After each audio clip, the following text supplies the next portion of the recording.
terbuka tirai atau hijab, maka ia boleh melihat dan mendengar atau mengetahui perkara-perkara yang gaib yang kebanyakan orang tidak boleh melihat atau mendengar atau mengetahuinya. Seperti ia dapat melihat jin, pembohong, kata malaikat. Siapa pernah jumpa jin? Siapa jumpa malaikat di sini?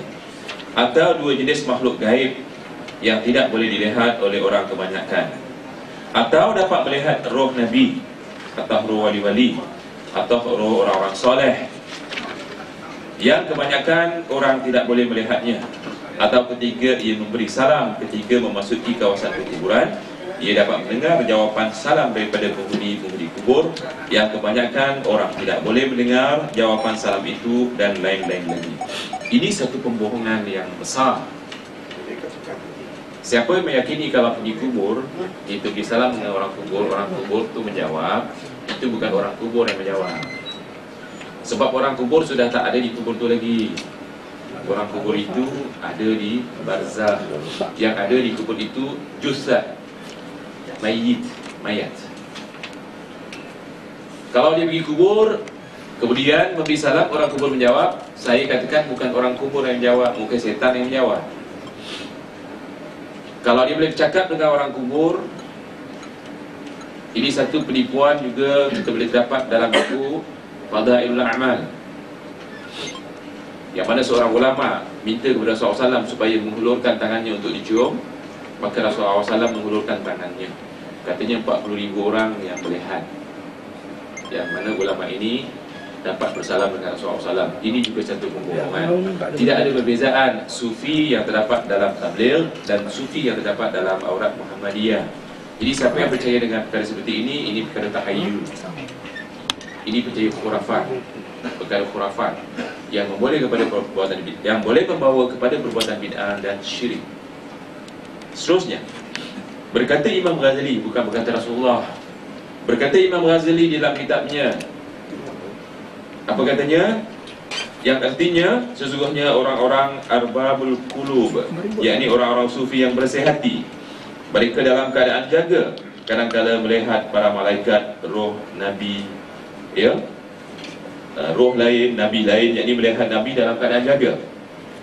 Mereka boleh mendengar suara mereka serta dapat mengambil dari mereka perkara-perkara yang berfaedah. Pembohongan.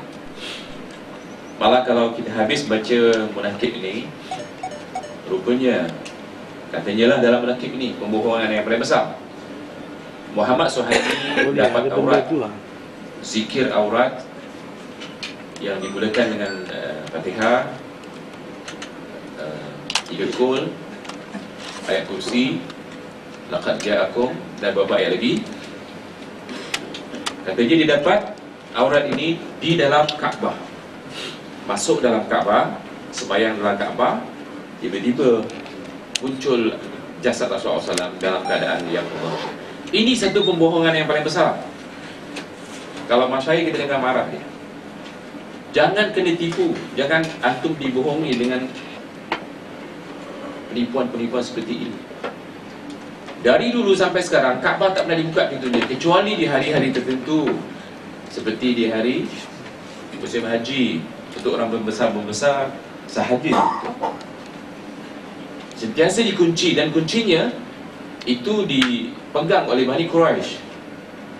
Bukan semua orang boleh pegang kunci Kaabah. Dari dulu sampai sekarang tak pernah sembarang orang boleh buka, kerana kuncinya disimpan oleh satu kabilah sampai sekarang. Macam mana si Suhaimi boleh masuk sembahyang dalam Kaabah? Kemudian kalau dia benar sembahyang dalam Kaabah, macam mana Rasulullah SAW boleh masuk dalam Kaabah? Sedangkan Rasulullah SAW sekarang di alam barzakh. Maka macam mana boleh turun kemudian memberi aurat Muhammadiyah yang diamalkan oleh ribuan orang Arkam dan ribuan orang yang mengikut tarekat Muhammadiyah yang dulu markasnya di Poling, yang berbayat akan berusaha tahap. Tuan-tuan mintalah pada ulama-ulama salaf memberi penjelasan tentang perkara ini. Mereka mengatakan perbuatan ini adalah perbuatan yang syirik. Syiriknya adalah syirik akbar.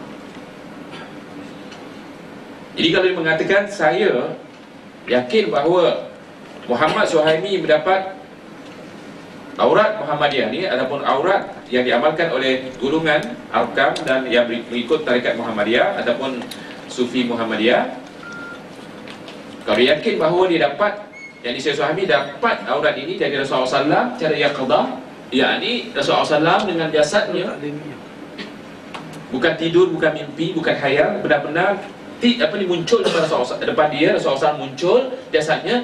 Ini khurafat, bid'ah, dan boleh membawa pada kesyirikan. Kenapa syirik? Dia membatalkan ayat Quran yang Allah Subhanahu wa taala firman, "Wa min waraihim barzakhun ila yaumi yub'atsun." Ini ayat Quran yang mana Allah mengatakan roh-roh yang di barzakh tidak boleh keluar kecuali di hari kebangkitan. Dan saya tak yakin kalau Rasulullah SAW boleh keluar pun dia nak jumpa orang bid'ah, saya tak yakin. Rasulullah SAW tak akan berjumpa dengan orang bid'ah. Ini orang bid'ah besar. Kalau betul ceritanya dalam munakib, dia adalah seorang bid'ah yang paling besar. Seterusnya, dan menurut satu hadis yang diriwayatkan oleh Baihaqi daripada Fatimah, ia berkata, aku pernah menziarahi kubur Hamzah, lalu aku ucapkan, Assalamualaikum hai bapa saudara Rasulullah. Maka aku mendengar jawapannya kepadaku, Waalaikumsalam warahmatullah. Ini hadis adalah hadis yang munkar.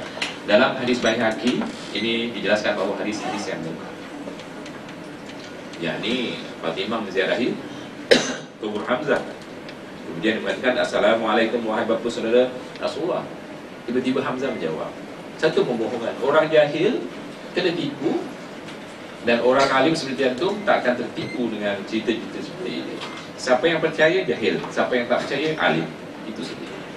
Siapa yang percaya dengan cerita ini jahil, siapa yang tak percaya dia alim.